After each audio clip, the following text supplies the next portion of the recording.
So thanks for watching. This is our year-end review of 2019-2020 for Wellness for Warriors. We usually do this in person, but because of COVID-19 and all the changes we've seen, I'm recording this for you to get a glimpse of what happened this past 12 months. So we started out great. We were having meetings. We kicked off the Branson meetings at Cox Health down there. I really felt good about what was happening, and then COVID-19 hit.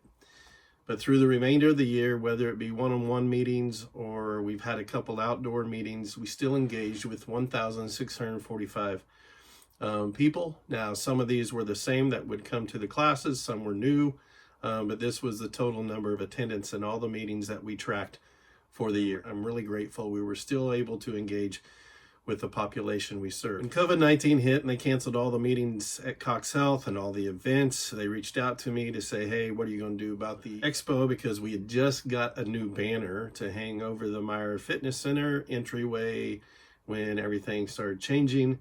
And I said, well, we're very successful with our Facebook Live. We will go live on Facebook.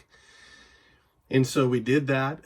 We had 4 giveaways. We had 4 different organizations donate things to give, and so 3 people responded via email, so we got together with them.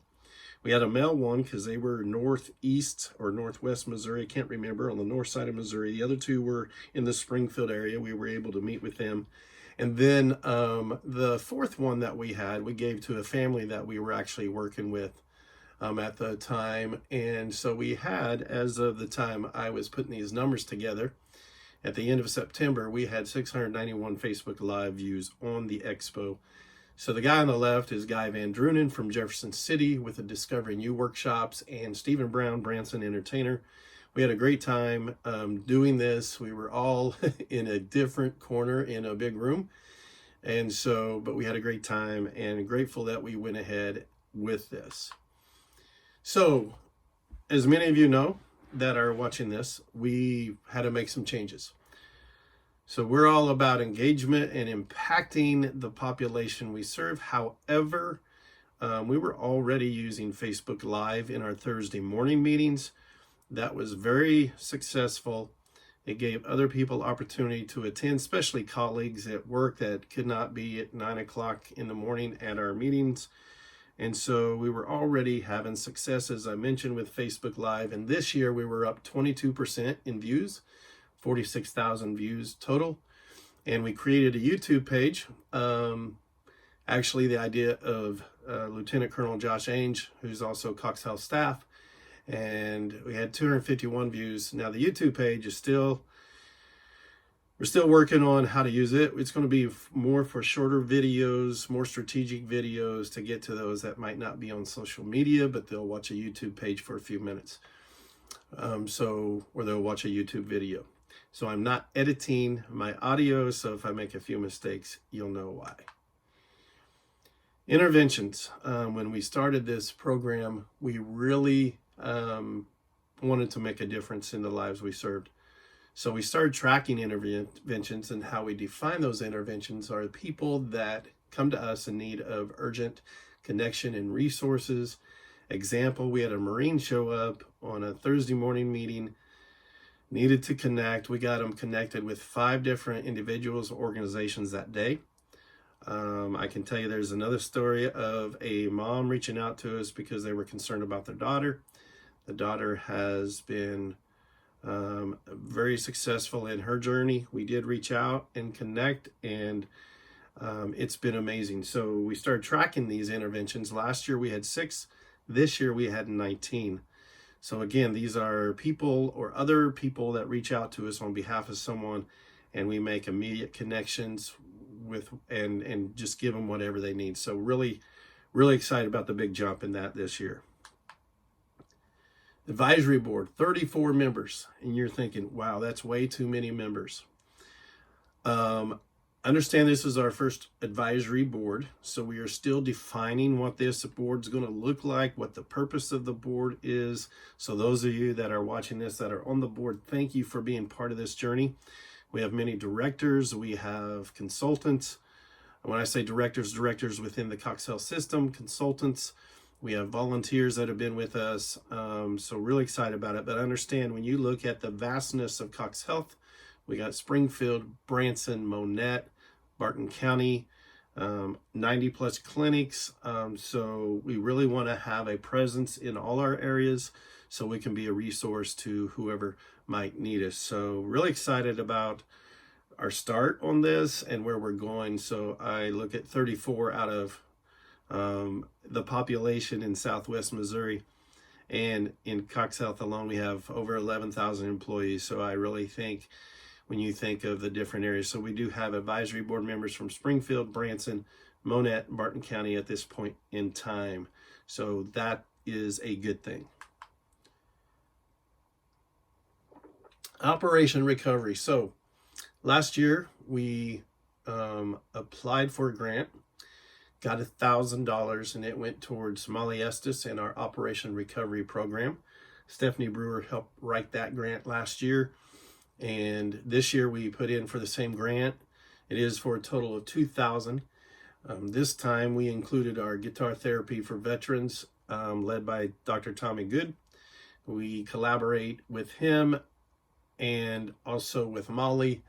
And so we gave Dr. Tommy Good $1,000 and Operation Recovery Yoga $1,000. Really excited about being intentional in these two areas, making a difference in the lives of those we serve. So I'm grateful for both of those. Dr. Tommy Good came on board as an official Cox Health volunteer. We did host it at the Meyer Center until COVID made that change, and now he is meeting with those veterans at Drury University, physically distanced and masked, and he also does a video conference option. And so really excited. Molly does yoga on Facebook Live, but her videos are seen 600 to 800 times. So it's really cool what she's doing as well. Family First program. So the families have been part of our mission and vision since the get-go, 2016 when we started. And we wanted to be more intentional. So last year when I did this presentation in person, I unveiled our Family First program idea. And so even though COVID hit and changed a lot of things, I reached out to some people. We had one spouse of a deployed soldier. We also had Terry Copeland was also on our auxiliary board. They both reached out and wanted to engage with the families. So we put together a focus group. Brian Mason was part of that first meeting. And a week later, they got their first project. Was very successful in it. I'm waiting to get numbers from them. We're still developing this program as we speak. But if you know families that are going through a difficult time because maybe their spouse is deployed or maybe their spouse is away all the time because of their schedule, or if they need anything, or if you want to be a part of this program, let me know. And Terry and Jessica are passionate about this, so we're really excited about the future of this program. If you're in the Springfield area and you've seen these, it's across from Cox South, really across from the Turner Center, if you will. It's due west of Farrell Duncan Clinic. So I know they did a press release recently with Cox Health and Springfield Community Gardens. Well, Springfield Community Gardens reached out to us about veterans. And so we wrote up a proposal to come alongside them. They got an AgVet grant for $750,000 to impact the lives of veterans. We're having our first meeting October 12th. So some of you will see this before then. That's next Monday. I'm recording this on a Monday morning. And we will get that out to, those details out to everybody as to what our role will play in this. But really excited about that opportunity. Finally, next year, we're hoping to have our first run, walk, 5K. And we're really excited. We're probably going to do this in May. We do have some people interested in putting a team together to plan this. So that is in the works. We also have talked about a golf tournament, other areas of fundraising, because we have to raise every penny that we bring in for marketing materials, for whatever. So we are really grateful for our sponsors. So if you've seen our t-shirts, we used to sell them at the fitness center at a table. We would take them to events, but when COVID-19 hit, we put them in the employee store. At least our employees could purchase them. We've done well with that. Really excited. So Anchor Tactical was our first t-shirt sponsor. And then United Healthcare has been with us. Wood in Houston's been with us as well. They've been t-shirt sponsor. Then this year, Mitchell Chiropractic and Rehabilitation, they came on board as sponsors as well. Then you can look, you might have to look a little bit closer. We have also Parks and Jones, Parkcrest Dental, Matt Richardson, Individual, Coach Kesta, Collar Family Foundation. They reached out to me. Each year they give to a different nonprofit, so they gave to Wellness for Warriors this year. Richard Oberbeck, a great guy. He handed me a $100 bill, said, here, this goes to Wellness for Warriors. And then Laura McDonald, local real estate agent. So really grateful for our sponsors. Again, every penny goes back to getting our word out. We have wooden nickels, we have stress balls, we have challenge coins, the t-shirts, of course. So really excited about just getting our name out there and letting people know they're not alone as they go on their journey. So I want to thank you. This has been a blessing to be a part of this with Molly Estes and Nancy Prost since day one. And we are truly excited about the future. Now I do have one more slide, so I'm going to try to do this very carefully. So I'm going to scroll to the next slide. But this next slide is basically a video. Now it's about, it's about a few minutes long. I'm going to try to keep this under 15 minutes, but I want to play this. And this will give you an idea of those that we're serving. And thank you for being part of this journey.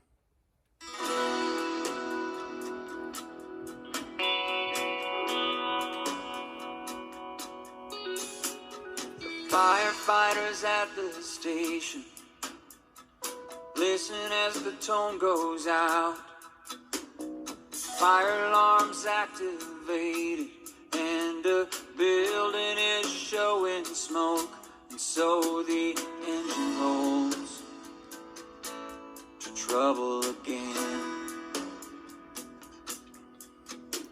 There's people at the scene just watching, people running out for their lives. The firefighters get there and help them out and go looking for more inside, 'cause that's just what they do, these women and men.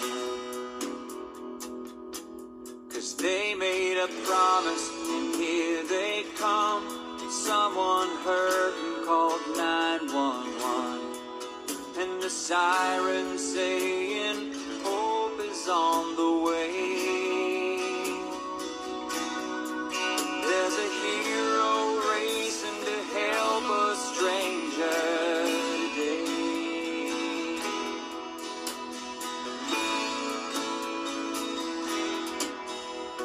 Saturday night in the city, the cruiser gets a dispatch call. Little girl says her daddy's mad and drank a bunch of alcohol, and so they head away into trouble again. The people at the house are screaming, and someone yells he's got a gun. A little girl full of panic cries out, Daddy, don't you shoot my mom.